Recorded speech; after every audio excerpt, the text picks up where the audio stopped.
자, 그 다음에 십진법이랑 이진법에 대해서 설명해 드리겠습니다.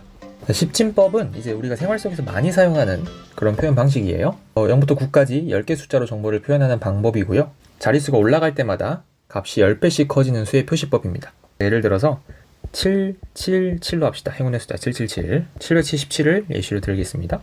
자, 이런 숫자를 십진법으로 표현하면 어떻게 표현될까요? 얘는 100의 자리, 얘는 10의 자리, 얘는 1의 자리잖아요. 자, 먼저 100의 자리 먼저 써보겠습니다. 100의 자리는 10의 몇 승이죠? 공이 2개니까 2승. 자, 그 다음에 77 더해야 되니까 이거 더해줍니다. 자, 그 다음에 10의 자리 7 곱하기 10의 자리는 연계수가 하나니까 그냥 10. 자, 그럼 1의 자리 더해줘야 되니까 플러스. 자, 그 다음에 1의 자리는 공이 없죠. 자, 그래서 7 곱하기 10의 0승 이렇게 표현해줍니다. 자, 이게 십진법의 표현 방식입니다. 그래서 십진법은 우리가 일상생활에서 쓰는 숫자니까 이해하는데 크게 어렵지 않을 거예요. 그냥 단위수 있잖아요. 뭐 100의 단위, 10의 단위, 1의 단위 이런 단위수를 자릿수에 맞춰서 그만큼 이 10을 제곱해 주는 겁니다. 이렇게 이해하시면 되고요. 자, 그러면은 이제 891을 어떻게 십진법으로 나타내는지 한번 영상을 잠시 멈추고 생각을 해보십시오.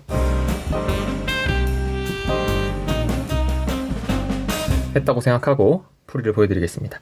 자, 여기 100의 자리, 10의 자리, 1의 자리잖아요. 자, 그래서 8 곱하기 10의 제곱 더하기 9 곱하기 10 더하기 1 곱하기 10의 0제곱 이렇게 됩니다. 그 다음에 제가 여기다가 1을 안 썼네요. 1은 생략할 수 있으니까 안 쓴 건데 어쨌든 여기 가운데 1이 들어갑니다. 그래서 자릿수에 맞게 10을 제곱해주면 되는 겁니다. 그게 십진법이고요. 자, 그 다음에 이진법. 이진법은 앞에서 설명드린 이진수 말하는 거예요. 이거는 일상생활에서 안 쓰죠. 자, 이진법은 자릿수가 올라갈 때마다 값이 2배씩 커지는 수의 표시법이에요. 방금 여기 위에 우리가 십진법 할 때는 여기다 10을 대입했잖아요. 근데 이 10이 아니라 이진법에서는 2를 대입합니다. 해볼게요. 자, 이진수로 100이라는 숫자가 있다고 해볼게요. 이진수 100입니다. 이진수 100. 보통 이진수를 표현해줄 때는 가로치고 이렇게 조그맣게 2라고 써줍니다. 우리가 일상에서 사용하는 십진수랑 차이를 두기 위해서 이렇게 가로치고 2라고 써줍니다. 자, 이진법은 자릿수가 올라갈 때마다 값이 2배씩 커진다고 했잖아요. 자, 먼저 여기 세 번째 자리니까 1 곱하기 2의 제곱 더하기는 똑같습니다. 자, 그 다음에 0이죠. 0 곱하기 2의 1제곱 더하기 또 0이죠. 0 곱하기 2의 0제곱. 계산을 한번 해볼게요. 2의 2제곱이니까 4죠. 자, 0 곱하기 2의 1제곱은 0을 곱하면 다 0이 되잖아요. 얘도 0. 자, 그 다음에 0 곱하기 2의 0제곱. 자, 0제곱은 1입니다. 어떤 수를 곱하든 0제곱은 1이에요.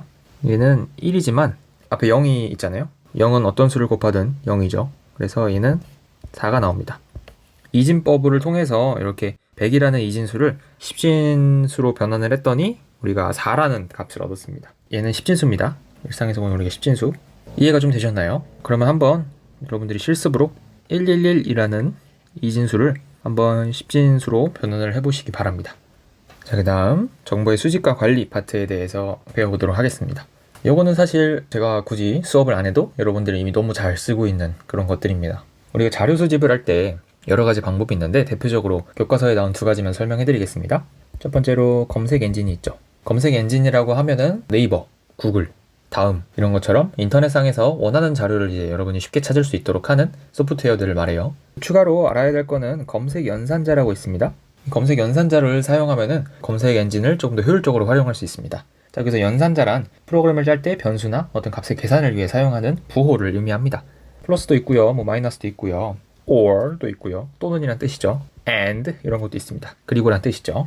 우리가 나중에 텍스트 코딩을 할 때도 사용을 하고요, 검색할 때도 활용할 수 있습니다. 대표적으로 몇 가지만 교과서에 나온 거 소개해 드릴게요. 두 가지 이상 단어를 사용하고 그 가운데에 and나 플러스를 붙여주면요, 그 두 단어를 모두 포함한 결과를 검색할 수 있습니다.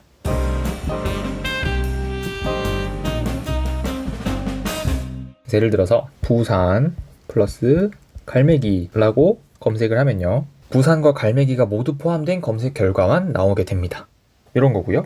그 다음에 or 짝대기 이런 게 있습니다. I는 아니고요. 자판에 보면 원 표시되어 있는 거 있을 거예요. 그리고 Shift랑 같이 누르면 이런 짝대기가 나오거든요. 그래서 이거 보면은 두 가지 이상의 단어를 쓰고 가운데에 이런 걸 써주면은 얘가 또는이란 뜻이기 때문에 두 단어 중에 최소 한 단어와 일치하는 항목을 검색합니다. 자, 그 다음에 빼기도 있습니다. 빼기. 이것도 마찬가지로 두 가지 이상의 단어를 쓰고 가운데에 빼기를 해주면요, 검색 결과에서 특정 항목을 제외하고 검색할 수 있는 겁니다. 예를 들어서 맛집을 검색하고 싶어요. 근데 내가 오늘 아침에 비빔밥을 먹었네. 그래서 비빔밥은 굳이 먹기 싫다라고 하면은 여기다 마이너스하고 비빔밥이란 단어가 포함된 검색 결과를 제외하고 제공해줍니다. 마지막으로 괄호가 있습니다. 괄호. 단어와 단어로 그룹화된 항목을 함께 검색합니다. 요거는 좀 실용적인 거니까 여러분들이 시험이 끝나더라도 일상생활 살면서 충분히 활용할 수 있는 것 같습니다. 자, 그 다음에 두 번째로 해시태그. 이거는 너무 잘 알죠. 인스타나 각종 SNS, 그 다음 커뮤니티 이런 거에서도 많이들 사용하죠. 자, 해시태그는 이런 거죠. 샵 중학교, 샵 개학, 샵 집, 샵 가고 싶다. 뭐 이런 식으로 해시태그를 사용하죠. 그래서 인스타 같은 경우에도 해시태그를 딱 누르면은 그 해시태그를 단 모든 게시물이 다 나오죠.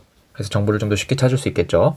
자, 마지막으로 자료의 분류와 가공 방법에 대해서 설명해 드리겠습니다. 여러분들이 수집한, 방금 말씀드린 뭐 검색 엔진이랑 해시태그, 그 다음에 뭐 다양하게 수집한 어떤 자료들이 있을 거 아닙니까? 자료들을 필요에 따라 이거를 좀 분류하고 가공하고 이럴 필요성이 있겠죠? 전 시간에 설명드렸던 것처럼 가공되지 않은 자료는 굳이 큰 그렇게 의미가 없습니다. 수업 시간에 발표를 해야 되는데 그냥 인터넷에서 찾은 자료들을 늘어놓고 그거를 그냥 딱 보여줬어요. 그거는 제대로 된 발표라고 할 수 없겠죠? 자료를 수집했으면은 적절한 소프트웨어를 활용해서 가공을 해야 됩니다. 대표적으로 교과서에 나온 것만 소개해 드릴게요. 자, 워드 프로세서라고 있습니다. 한글, 워드 이런 프로그램이 있죠? 간단하게 문서 작성하는 프로그램입니다. 스프레드시트라고 있어요. 처음 들어봤어요 라고 하는데 엑셀 들어봤어요? 라고 하면은 들어봤어요 이러더라고요. 스프레드시트 같은 경우는 이제 엑셀을 의미하고요. 아예 그 자체가 그냥 표죠. 열어보면은 그냥 표가 쭉 나옵니다. 여기다가 입력해서 덧셈 뺄셈도 할 수 있고 높은 것부터 보게 할 수도 있고, 그래서 이거는 정말 다양한 데이터, 반복되는 데이터를 깔끔하게 정리할 때 유리합니다. 자, 그 다음에 프레젠테이션이 있죠. 이거는 맞습니다. PPT 얘기하는 거예요. 그래서 문자나 그림 이런 것들을 효율적으로 시각적으로 잘 구성을 해서 장표를 만든 다음에 발표할 때 많이 쓰죠. 자, 그 다음에 그래픽 편집 프로그램이라고 있습니다. 포토샵, 일러. 벌써부터 이쪽에 관심이 많아가지고 포토샵이랑 일러를 배워본 친구도 있을 거예요. 밝기를 조절한다던가 사이즈를 조절한다던가 아니면은 아예 없는 새로운 그림을 그려낸다던가 이런 프로그램이죠. 마지막으로 데이터베이스. 지금 위에 설명했던 거에 비해서 여러분들이 많이 안 쓰는 프로그램입니다. 이거는 그냥 많은 양의 자료를 효율적으로 처리할 수 있도록 도와주는 프로그램인데요. 대표적으로 액세스가 있습니다. 자료를 분류하고 가공하는 응용 소프트웨어에는 이런 것들이 나와 있습니다. 그래서 적절하게 사용 목적에 맞게 잘 골라서 사용하시면 되겠죠. 자, 그럼 이번 시간은 여기서 마치도록 하고요. 다음 강의에서 계속 이어서 진행하도록 하겠습니다. 복습 꼭 열심히 하시고요. 감사합니다.